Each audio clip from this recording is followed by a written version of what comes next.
Well, it was a fight, and we had to fight our way out. But you'll please forgive me if I don't make too long a statement tonight, because of the overwhelming sort of circumstances of my welcome and pleasure of being here, and that I've been through sort of a long sort of harassing experience. But I have recently had a trying experience. I hope that you will forgive me if I make this short. That question, I understand, has been asked already in the press and elsewhere, but I do not know why you should ask me that question now. But the most interesting thing is that the pressmen seem to think that the Kabaka has done nothing wrong. That it's only the government that has done wrong things. The Kabaka requested foreign troops in February without authority. The Kabaka organized a rebellion.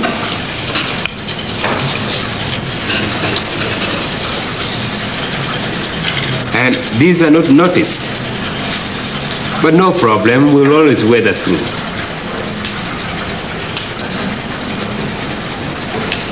It's been said that you would like to put an end to the Kabaka-ship. Is that so? It's not my problem to put an end to Kabaka ship. We have 4 Kabaka ships in Uganda.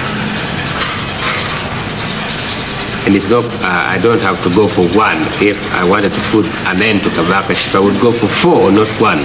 Thank you very much, ladies and gentlemen. Thank you very much, fellow officers. Thank you very much, friends, relatives, and distinguished guests. I'm so happy to see you all celebrating our country's liberation. Thank you very much.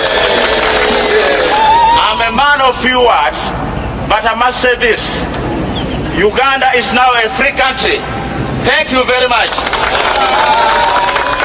Ugandans will now be free to discuss everything. Thank you very much.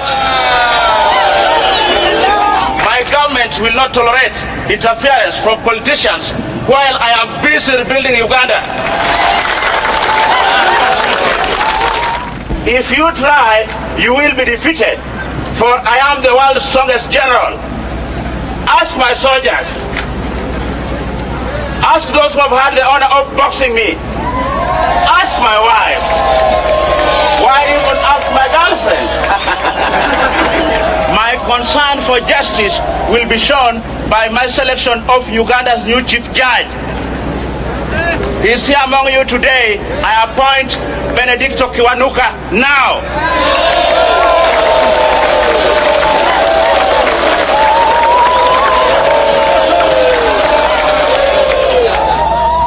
Ben is a good man and clever man. That's why Obote feared him. That's why Obote put him in prison. That's why I make him my big judge. Thank you very much. I am both honored and deeply moved, General.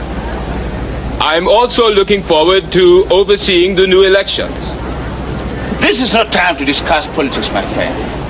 I can only say that I clean up Uganda, and I assure you, I go back to barracks. I think they ought to be withdrawn. They've done their job, it is finished. And I think it is now an army of occupation.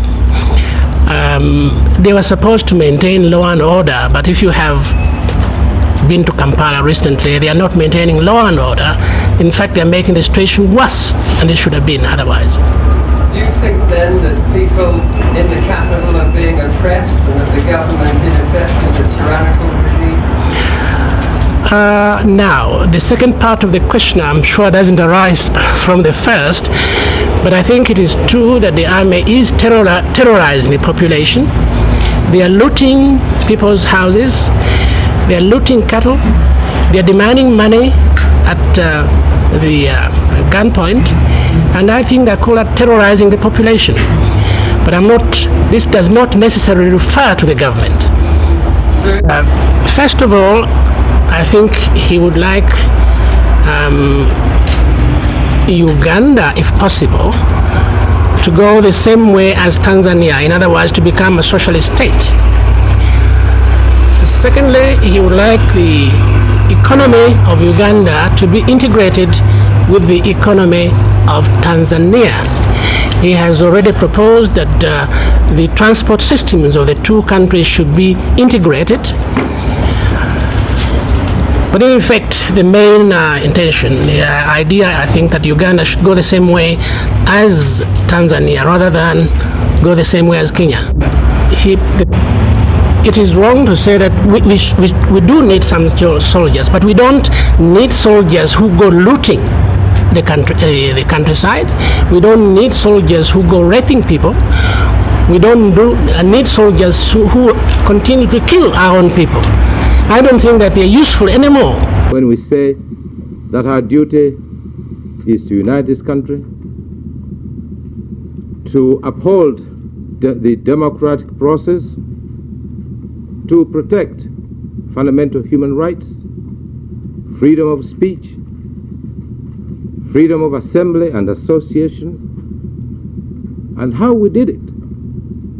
We allowed all those hooligans to move around the streets of our city, to shout their heads off, to shout abusive words, but we behaved as ladies and gentlemen. As late as last week, we sat here in this very room with members of political parties. The reason for the meeting was to ask them whether they feel that there should be a change of the date. They felt at that time that it could still be possible to hold the election on the date. It was then that I asked Mr. Dramadri, the principal private secretary, to write to the secretary to the Electoral Commission to give us a brief whether or not they feel that the electoral processes will be completed before the due date.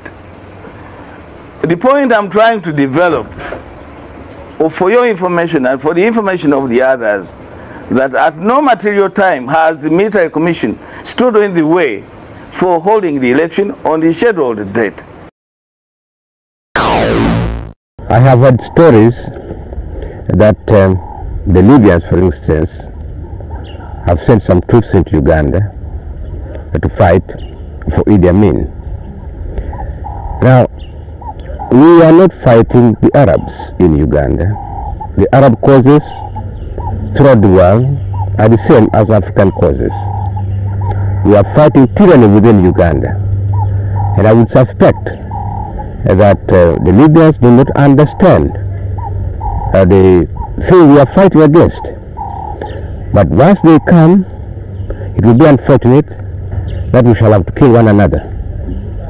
And why is it that the Libyans and other Arabs are supporting Idi Amin? I really do not have any reason that I can easily state. It is possible that Amin has convinced them one way or another of his policies, but we think that Amin's policies, either towards the Middle East question or on the general aspect of third world countries, are very negative to African causes and to Arab causes. Amin really cannot prosecute any policy. He talks, but he does not execute any policy. Therefore, even any utterances by Amin on the Middle East question are meant merely to enable him to get some money from the Arab world. We want unity because so long we have been suffering enough. We already learned from that.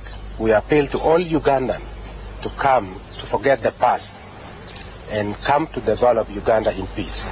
They have been killed them, and some of them have been wounded, some of them been pulled their eyes out, some of them have cut their breast. Religion leaders, ladies and gentlemen, I've been a disappear in our country, in Uganda, last week, to meet the delegate, our delegate, which have been asked to go to Nairobi.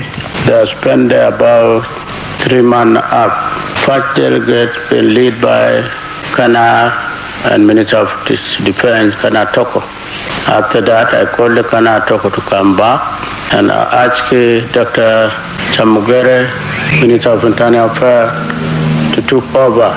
As concerned duty, a few weeks, Dr. Chamugere was supposed to go into meeting at Cairo.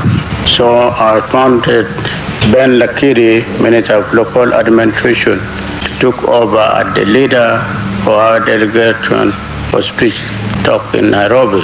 As you are aware, our speech talk in Nairobi been took it by the Daniel Arap Moi, the President of the Kenya. It's a meeting between Uganda citizens.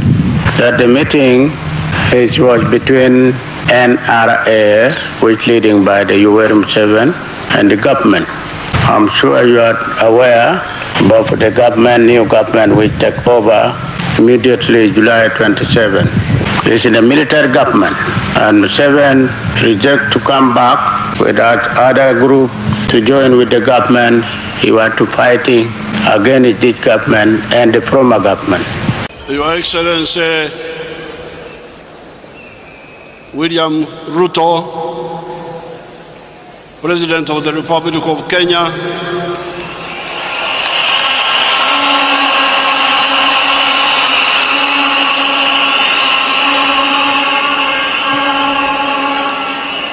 Excellencies, heads of state and government who are here,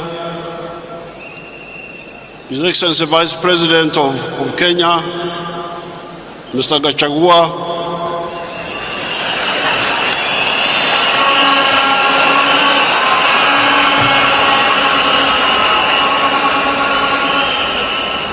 and all the other leaders na wananchi wa Kenya.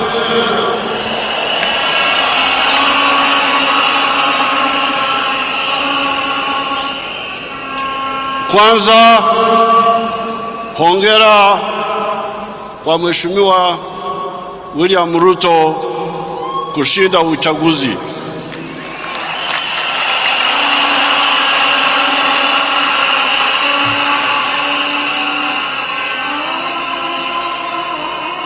Pili, namshukuru Mheshimiwa Uhuru Kenyatta kwa kuongoza Kenya kwa miaka 10 iliyopita. Hongera.